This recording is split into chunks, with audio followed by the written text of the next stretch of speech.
주제는 이겁니다. 꼼수 대 꼼수. 과연 어느 꼼수가 묘수가 될 건가? 이기는 사람은 묘수가 되냐? 이런 논란도 있습니다.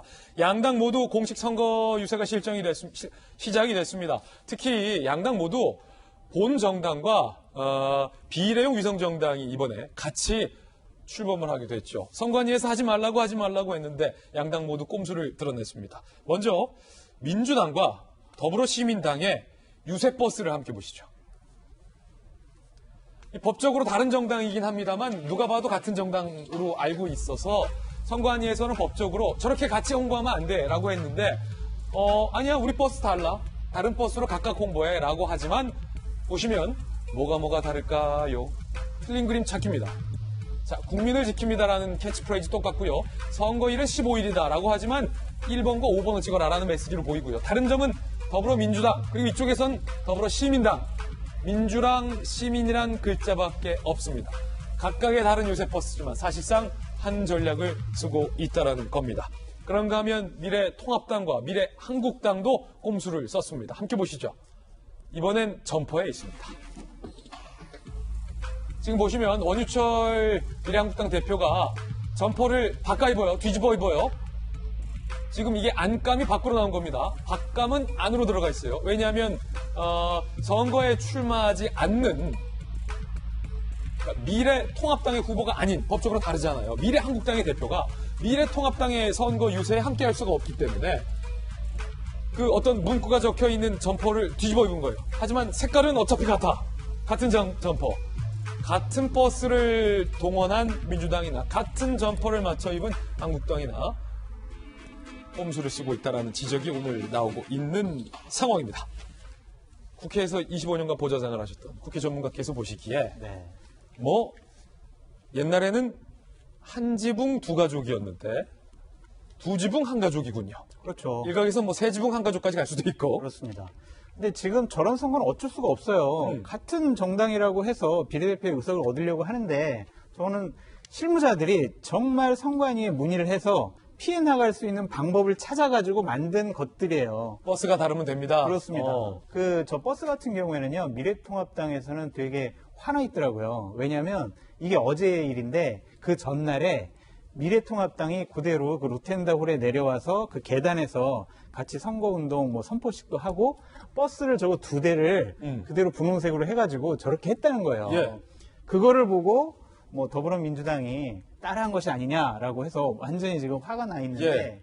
저거는 어쩔 수 없는 거고 저는 선거법에 그렇게 문제가 안 될 것 같아요. 어쩔 수 없다. 왜냐면은요, 예. 제가 간단히 말씀드리면은요, 그 원래 정당과 비례정당이 같이 할 수 없는 게 있어요. 뭐냐면 같은 선거대책위원회를 꾸려서 함께 선거운동은 못해요. 근데 개별적인 의원들과 개별적인 사람들은 할 수가 있어요.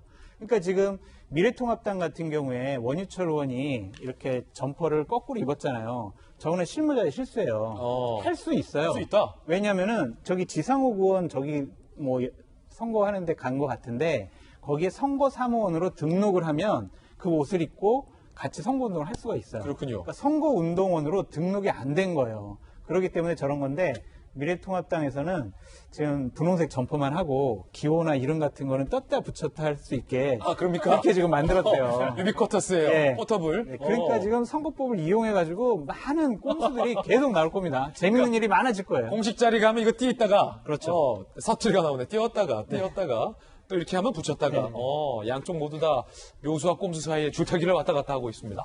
양당의 선거 총참모의 이야기도 한번 들어보겠습니다. 먼저 민주당 이해찬 대표의 이야기 들어보시죠. 새는 두 날개로 난다고 합니다. 반드시 지역구에서 더불어민주당이 대승을 하고 비례대표에서도 더불어시민당이 대승을 해서 이 난국을 이겨내야 됩니다. 실제로 우리는 할 수 있습니다. 네, 이번에는 미래통합당의 김종인 총괄 상임위원장의 이야기 들어보시죠. 각종 여론조사가 어떻고 얘기를 많이 합니다. 그러나 선거 초기에 나타나는 여론조사라는 것이 결코 선거 결과와 직결되지 않는다는 것은 분명합니다. 저는 그런 확신을 갖고 있습니다.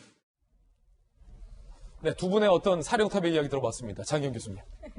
아니, 웃으면 안 되잖아요. 그죠? 지금 이분들이 우리나라를 이끌어 가겠다고 각 지역구 주민들을 위해서 일하겠다고 지금 뽑아달라고 하시는 분들이잖아요. 웃으면 안 되는 일인데 이렇게 뗐다 붙였다는 꼼수 나오고 있고 도대체 뭐가 다를까 이렇게 찾아봐야지 글자 작은 거 세 개도 아니 한 글자죠. 뭐 예. 시자하고 주자하고 이거 다른 거죠. 이런 거 찾아야 되고 그러니까 이런 꼼수를 지금 우리가 웃으면서 이야기하고 있는 이 현실이 참 저는 이게 꿈이면 좋겠다라는 생각이 들 정도로 요즘에는 정말로 이게 코로나도 그렇고 선거도 그렇고 어디 하나에 희망을 거둘 데가 없다는 생각이 많이 들었고 지금 지금 선거를 이끌어가고 있는 수장들의 이야기를 들어봐도 비슷한 거 아니겠어요? 지금 대놓고 뭐 우리는 같이 간다 한 팀이다 뭐 두 날개로 날기 때문에 이거 선거법은 왜 만든 걸까요? 이렇게 만들 거면 저는 약간 이런 반론도 들고 그다음에 여론조사가 이제까지 맞지 않았다라는 거는 지금 일단 미래통합당 스스로 우리가 지금 좀 열세에 있지만 뚜껑 열어봐야 된다라는 자신감을 표현한 거거든요. 그리고 앞서서 뭐 조국 윤석열 프레임으로 간 것도 아마 내가 볼 때 민주당에서